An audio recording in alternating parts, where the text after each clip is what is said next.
Hi hello everyone, అందరికీ నమస్కారం. మీరు చూస్తున్నది true apps today channel. Video చేస్తున్నది my V three ads Nellore store owner Krishna. Friends, మనకి ఎంతో ఇష్టమైన my V three ads app క్యాప్చాలు కొట్టి సంపాదించిన ఈ యాప్ ఉందా లేదా, ప్రాణం ఉందా పోయిందా, ఊగిసలాడుతుందా అనే విషయం పైన నిన్నటి రోజున అనగా 11/3/2025 యూట్యూబ్లో అనగా తమిళనాడు యూట్యూబ్లో ప్రధానంగా వీడియోలు చేస్తున్నటువంటి 2 యూట్యూబ్ ఛానళ్ళ మధ్య వీడియోలు రావడం జరిగింది. ఫస్ట్ ఈ మోటో మాస్టర్ అనే అతను రివీల్ చేశాడు, అండ్ దాని తర్వాత ఇంకో ఇతను వచ్చేసి మనకి ఎండి గారు లోపలికి వెళ్ళిన దగ్గర సరెండర్ అయిన దగ్గర నుంచి వీడియోలు వేస్తున్నాడు అనమాట. సో ఇతను వివరణ ఇవ్వడం జరిగింది. సో వాళ్ళు ఇచ్చిన వివరణ ఏంటి అనేది చూసే ముందు చూస్తున్న వాళ్ళకి, అందులో నెగిటివ్ కామెంట్ చేస్తున్న వాళ్ళకి ఒక వార్నింగ్ ఇవ్వదలుచుకున్నాను. ఎందుకంటే ఎంతోమంది వీడియో చూసి ఏదో ఒక ఇన్ఫర్మేషన్ తెలిసిందని, మిగతా ఛానల్లో తెలియని ఇన్ఫర్మేషన్ తెలిసిందని థ్యాంక్స్ చెప్తున్నారు. కానీ ఒకళ్ళిద్దరు మాత్రం ముదనష్టపు కామెంట్లు చేస్తున్నారు. అదేం వాళ్ళకి పైశాచిక ఆనందం నాకైతే అర్థం కాదు. వాళ్ళకి ప్రదర్శించడానికి వేరే దిక్కు లేక అసలు ఇక్కడ ఎందుకు ప్రదర్శిస్తున్నారో కూడా తెలియట్లేదు. సో ఆ ముదనష్టపు కామెంట్ చేసే వాళ్ళకి వార్నింగ్. సో మొన్న ఏదో నేను ఒక వీడియో వేసాను, ఎటువంటి మూడ్లో వేసానో నాకు తెలుసు. మాట్లాడే ఎందుకు ఇష్టం ఉండి చేశాను, లేకుండా చేశాను, పరిసరాలు ఎన్నో ఉన్నాయి నేను ఒక వీడియో వేయాలంటే. సో ఇవేవి తెలుసుకోకుండా పట్టించుకోకుండా అసలు నీకు మాట్లాడడం వచ్చా అని అడుగుతున్నాడు కామెంట్లో. అసలు ఆ కామెంట్ చేశాడంటే అంతకుముందు పాత వీడియోలు అయినా చూసి ఉండాలి. చూసినోడు ఎవరైనా కానీ ఆ కామెంట్ చేసి ఉంటారు. సో చేశాడంటే చేయలేదన్నమాట, చూడలేదనేది అర్థమవుతుంది.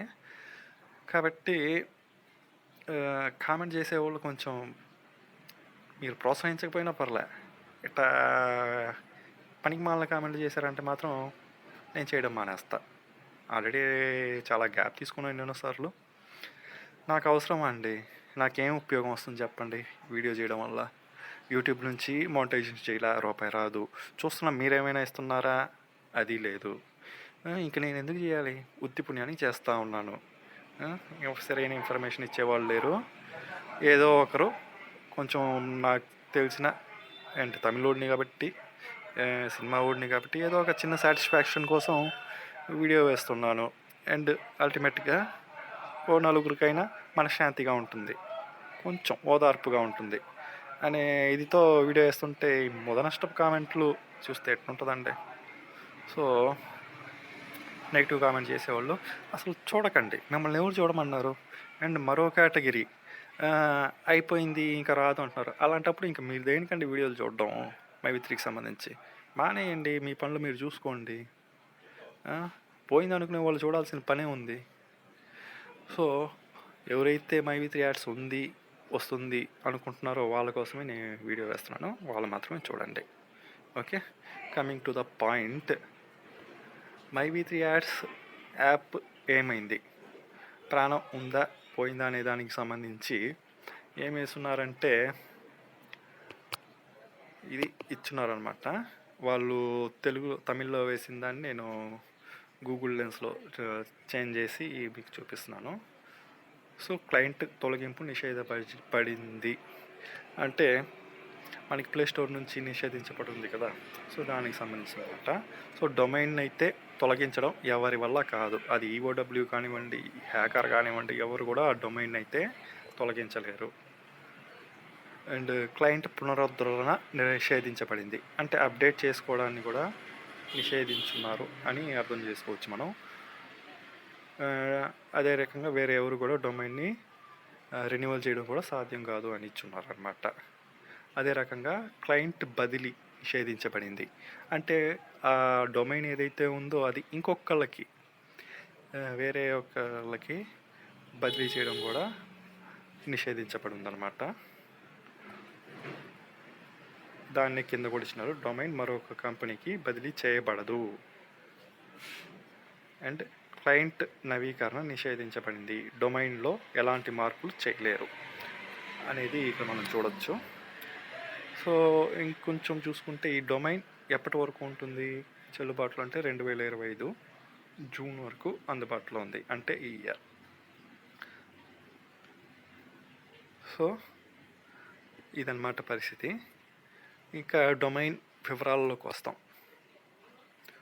సో ఈ డొమైన్ ఎప్పుడు క్రియేట్ చేయబడింది, రిజిస్టర్ చేయబడింది అని చూసారంటే 2021 జూన్లో, అనగా కంపెనీ స్టార్ట్ అయ్యే ముందు రిజిస్టర్ చేయబడింది.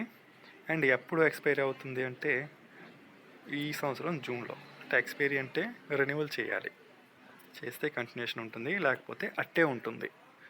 సో అది డిలీట్ అయిపోవడం అనేది ఉండదు అనమాట. సో చివరిగా ఎప్పుడు అప్డేట్ చేశారు ఈ డొమైన్కి సంబంధించి అని చూస్తే 2024 జూన్, అనగా ఈ మూమెంట్ అందరికీ గుర్తు వచ్చే ఉంటుంది. సో మనకి ఓఎంబిఎం పేమెంట్లు ఎప్పుడైతే వేసారో ఎలక్షన్ల తర్వాత, ఆ మూమెంట్లో రెన్యువల్ అనేది చేస్తున్నారు. సో ఈ కమింగ్ జూన్కి నెక్స్ట్ రెన్యువల్ చేయాలి కాబట్టి యాప్ రావడానికి అవకాశాలు పుష్కలంగా ఉన్నాయి అనేది డొమైన్ పరంగా ఉన్న విషయం. అండ్ ఇప్పుడు మనం యూజర్స్ చాలామంది యాప్ డిలీట్ చేసేసి ఉండొచ్చు ఇంకా రాదు అనుకునే ఉద్దేశంతో, కానీ కొంతమంది ఉంచుకొని ఉంటారు నాలాంటి మీలాంటి వాళ్ళు. సో వాళ్ళల్లో కొత్తగా వచ్చిన వాళ్ళకైతే ఇలా ఎర్రర్ అనేది రావచ్చు కాక. సో ఈ ఎర్రర్ అనేది వస్తుందంటే అది ఒకటి. అండ్ పాతగా అంటే చాలా రోజుల నుంచి ఎవరు అయితే వాడుతున్నారో వాళ్ళందరికీ యాప్ ఇప్పటికీ ఓపెన్ అవుతుంది. ఈ 3D యానిమేషన్స్ ఏదైతే వస్తున్నాయో అవి వస్తున్నాయి. మనం యూజర్ ఐడి పాస్వర్డ్ కూడా ఎంటర్ చేయగలం, కానీ లాగిన్ చేయాలంటే మాత్రమే అక్కడ ప్లీజ్ ట్రై అగైన్ లేటర్ అని అనడం మనం చూస్తున్నాము. సో మొత్తానికి ఈ రకంగా ఇన్ఫర్మేషన్ అనేది ఉందన్నమాట. సో MyV3 యాడ్స్ యాప్కి ప్రాణం అయితే ఇంకా ఉంది, ప్రాణం ఎవరు తీయలేదు, కోమాలో ఉంది అంతవరకే. సో మన డాటా అంతా కూడా భద్రంగా అలానే ఉంది. సో ఇదండి విషయం. ఇంకా వీళ్ళిద్దరు ఏం చెప్పారనే విషయాన్ని వివరంగా నేను నెక్స్ట్ వీడియోలో కొంచెం ఓపిక తీరిక చేసుకొని ఆడియో రూపంలోన వీడియో రూపంలోన అనేది తేల్చుకొని వేయడం జరుగుతుంది. కాబట్టి ఇది ఎంతమంది గమనించామో ఈ యాప్కి సంబంధించిన ఇన్ఫర్మేషన్, సో ఇప్పుడైతే తెలుసుకున్నారని భావిస్తున్నాను. అండ్ వన్స్ అగైన్ మొదనష్టపు కామెంట్లు చేసేవాళ్ళు ఎవరైనా ఉంటే అట్టే మానుకొని వెళ్ళిపోండి. మీ వల్ల నేను వీడియోని చేయడం మానేస్తే వాళ్ళకి వచ్చే కొంత రకొర ప్రాపర్ ఇన్ఫర్మేషన్ కూడా లేకుండా పోద్ది. అసలు కేసే ఒకడి వల్లే వచ్చింది, దానివల్ల లక్షల మంది సఫర్ అవుతూ ఉన్నాం. సో మీ మొదనష్టపు కామెంట్ల వల్ల నేను చేయడం మానేయడం కరెక్ట్ కాదు కదా. సో ఇప్పుడు నిన్నటి వీడియో లాస్ట్ వీక్ వీడియోలో చెప్పాను ఎట్టా తిరుపతి నుంచి బయలుదేరి కోయంబత్తూరు వెళ్ళారు అని. సో దాంట్లో సంబంధించిన ఇన్ఫర్మేషన్ ఏంటంటే అన్ఫార్చునేట్లీ మన ఎంటీ గారి బావగారు సూసైడ్ చేసుకొని చనిపోయారని ఏదో ఆ గ్రూప్లో టెక్స్ట్ వచ్చింది. సో అక్కడ నుంచి కూడా ఎటువంటి ఇన్ఫర్మేషన్ లేదనమాట. అతనికైతే ఎస్పెషలీ ఒక 800 మంది క్రౌన్ మెంబర్లు కలిసి తలా 2,000 ఇచ్చి పంపించారంట. అంటే అదే 1,60,000 అయిపోయింది. సో ఇప్పుడు ఆ రకంగా నా వీడియో చూసేవాళ్ళు ఎవరిని ఒకప్పుడు అడుగున్నానేమో స్టార్టింగ్లో కష్టం వచ్చినప్పుడు, అండ్ తర్వాత నా జీవితం నేను చూసుకుంటూ ఉన్నాను. అందరిలాగా ఆటుపోట్లు పడతా ఉన్నాను. సో అంతే తప్పించి ఇప్పుడు తలా ఒక 20 రూపాయలు ఇవ్వండి అని నేనేం అడగలా కదా. అడిగినా ఇస్తారన్న నమ్మకం నాకు లేదనుకోండి. సో నేను ఉత్తి పుణ్యానికే చేసుకుంటా పోతాను. దానివల్ల నాకు వచ్చే కష్టం నష్టం ఏం లేదు. సో అది విషయం. So thank you so much.